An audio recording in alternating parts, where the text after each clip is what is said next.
আমি ওই যে কেন বলছি অনেক সময় প্রশ্ন করে না যে মনে করেন যে আপনারা ক্ষমতায় গেলেন, তখন আসলে যদি ভারত আক্রমণ করে তখন আপনারা কি করবেন, তার প্রেক্ষিতে যদি তিনি উত্তর দেন তাহলে এক কথা, আর যদি নিজ থেকে বলেন তাহলে সেটা ডেঞ্জারাস। চাই যে আমরা জানি এই সময়ের রাজনীতিবিদ বিশেষ করে তরুণরা তাদের মধ্যে ভারত বিরোধিতা মারাত্মকভাবে কাজ করছে। ভারত বিরোধিতা কাজ করার পেছনে যৌক্তিক কারণ আছে গত 15 বছরে যা ঘটেছে সেই জায়গা থেকে। কিন্তু এখন যে বিষয়টি নিয়ে আমরা কথা বলছি, আপনি কি মনে করেন যে এটা আসলে আমাদের জন্য ভালো হবে, নাকি আগামীতে এটা আমরা কি আসলে প্রতিবেশীর সাথে এরকম একটা সম্পর্কই দেখতে চাইবো, নাকি আমরা চাইবো ন্যায্যতার ভিত্তিতে একটি সম্পর্ক? আপনার দৃষ্টিভঙ্গি কি শুনি। ধন্যবাদ, সবাইকে শুভেচ্ছা। দেখেন, বাংলাদেশের অনেকে এখনো পর্যন্ত অখণ্ড ভারতের স্বপ্ন দেখে, আবার অনেকে মনে করে যে ভারতের আরও কিছু অংশ বাংলাদেশের সাথে থাকা দরকার ছিল, সেটা নাই। এবং অনেক বুদ্ধিজীবীদের আমি দেখেছি, বিশেষ করে অন্তর্বর্তীকালীন সরকারের তথ্য উপদেষ্টা মাহফুজ আলম, তিনি তার ফেসবুকে একটি মানচিত্র প্রকাশ করেছিল এবং সেখানে তিনি যেটা বোঝানোর চেষ্টা করছে যে ভারতের আরও কিছু অংশ আমাদের দখলে থাকা দরকার ছিল। যদিও পরবর্তীতে যখন আসলে বিতর্ক সৃষ্টি হয় তিনি সেটা পোস্ট ডিলিট করে দেন। সেই সময় আমি একটি সমালোচনা করেছিলাম যে দেখেন, বাংলাদেশের ভূখণ্ড কতটুকু হবে সেটা এখন মীমাংসিত বিষয়। নতুন করে যদি আপনি স্বপ্ন দেখেন যে ভারতের একটা অংশ দখল করবেন বা আমাদের দেশটা আরও বড় হবে বা আমরা অখণ্ড ভারত হব, সেই ভারতের নাম হবে বাংলাদেশ, মানে নানান ধরনের স্বপ্ন অনেকে দেখে না, তো এইগুলো এখন দেখলে আসলে সেটা বাংলাদেশের জন্য ক্ষতিকর হবে। হ্যাঁ, অবশ্যই ভারতের জন্য হতে পারে। এখন আমার যতটুকু সম্পদ আছে, যতটুকু ভূমি আছে, এটাকে কিভাবে পরিচর্যা করা যায় সেটাই গুরুত্বপূর্ণ। এইখান থেকে যাতে ভারত কোনো অংশ দখল করতে না পারে সেজন্য আমি প্রস্তুত থাকতে পারি বা আমার সেনাবাহিনীকে আমি সেভাবে প্রস্তুত রাখতে পারি।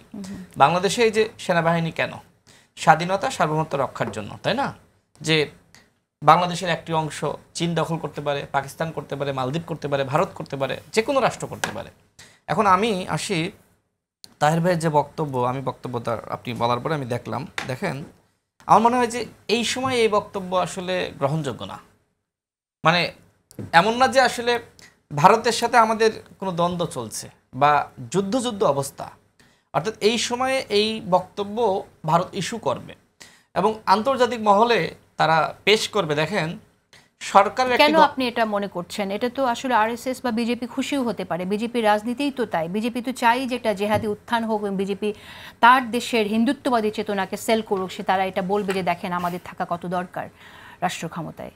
আপনি কেন ভাবছেন যে বিজেপি এটাতে নাখোশ হয়ে যাবে? এটা কেন ভাবছেন? আমি কিন্তু সেটা বলি নাই, আমি বলছি যে ভারত এটাকে ইস্যু করতে পারে। ওকে, আপনি যে কথা বলছেন আমি কিন্তু একই কথা বলছি যে ভারত এটাকে ইস্যু করতে পারে, পৃথিবীর বিভিন্ন দেশকে দেখাতে পারে, আমেরিকাকে, দেখো বাংলাদেশের স্বপ্ন এরকম। এবং বাংলাদেশে একটি ইসলামিক দল রয়েছে, তারা এই ধরনের কল্পনা করছে। সুতরাং এই বক্তব্য এই সময়ে তিনি কেন দিলেন আমি জানি না। তার কাছে কোনো তথ্য থাকলে তিনি জাতির সামনে হাজির করুক যে ভারতের পরিকল্পনা রয়েছে বাংলাদেশকে দখল করার। তবে তিনি যদি কেউ প্রশ্ন করে থাকে, আমি জানি না ভাই ক্লিয়ার করবে, তাকে কি কেউ প্রশ্ন করেছিল নাকি নিজ থেকে বলছে? হেলাল ভাই বলতে পারবেন? না, প্রশ্নের প্রেক্ষিতে বলুক বা না বলুক, যে তথ্যগুলো এসেছে সেটা খুব গুরুত্বপূর্ণ। তিনি বলেছেন অনেকেই বলে জামাত ক্ষমতা এলে ভারতের হামলার আশঙ্কা আছে। ওনার কাছে তথ্য না আসলে, অনেকে গুরুত্বপূর্ণ ব্যক্তি না বললে তো তিনি এই কথাটি বলতেন না নিশ্চয়ই। না, আসলে আমি ওই যে কেন বলছি অনেক সময় প্রশ্ন করে না যে মনে করেন যে আপনারা ক্ষমতায় গেলেন, তখন আসলে যদি ভারত আক্রমণ করে তখন আপনারা কি করবেন, তার প্রেক্ষিতে যদি তিনি উত্তর দেন তাহলে এক কথা, আর যদি নিজ থেকে বলেন তাহলে সেটা ডেঞ্জারাস। তো এখনো পর্যন্ত কেউ প্রশ্ন করেছে বলে আমার কাছে মনে হলো না, মনে হলো যে নিজ থেকেই বলেছেন। আমি যতটুকু বুঝলাম, আমি সরাসরি বক্তব্য শুনি নাই, নিউজটা দেখেছি। দেখেন, আমি একটু অ্যানালাইসিস করি।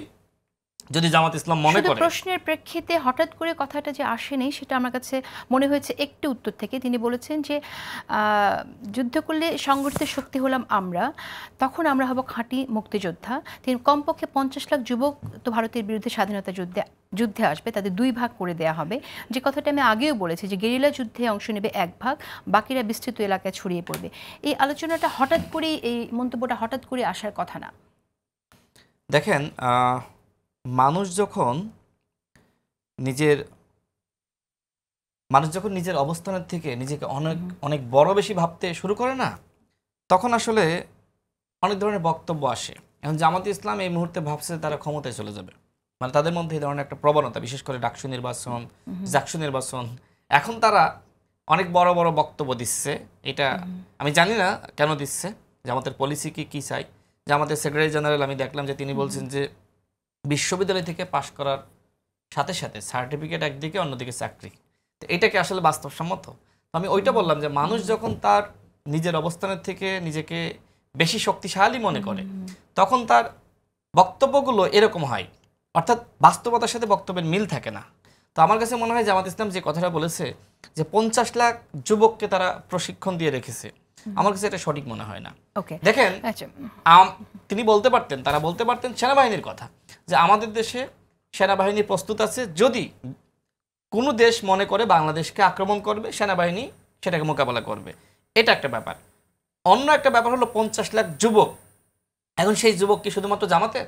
তিনি একটি দলকে ইঙ্গিত করেছেন, আমার কাছে মনে হচ্ছে বিএনপির কথা বলেছেন, মানে নাম নেননি কিন্তু বিএনপির কথা বলেছেন। আবার তিনি মানে শিবিরকে ইঙ্গিত করেছেন, যে আমার কাছে মনে হয়েছে বা শিবির বা জামাত ইসলামকে, যে 50 লাখ যুবক প্রস্তুত আছে। মানে আমি আসলে এই মুহূর্তে এই বক্তব্য প্রত্যাশা করি না, কারণ এখন ভারতের সাথে আমাদের দূরত্ব আছে, কিন্তু ভারতের সাথে যুদ্ধ লেগে যাক সেটা আমি চাই না। দেখেন, যুদ্ধ লাগলে ভারত ক্ষতিগ্রস্ত হবে, আমরা হব, বিশেষ করে ছোট রাষ্ট্র হিসেবে আমরা বেশি ক্ষতিগ্রস্ত হব। তাহের ভাইয়ের এই বক্তব্য তাহের ভাই ব্যাখ্যা দিতে পারবেন। ধন্যবাদ।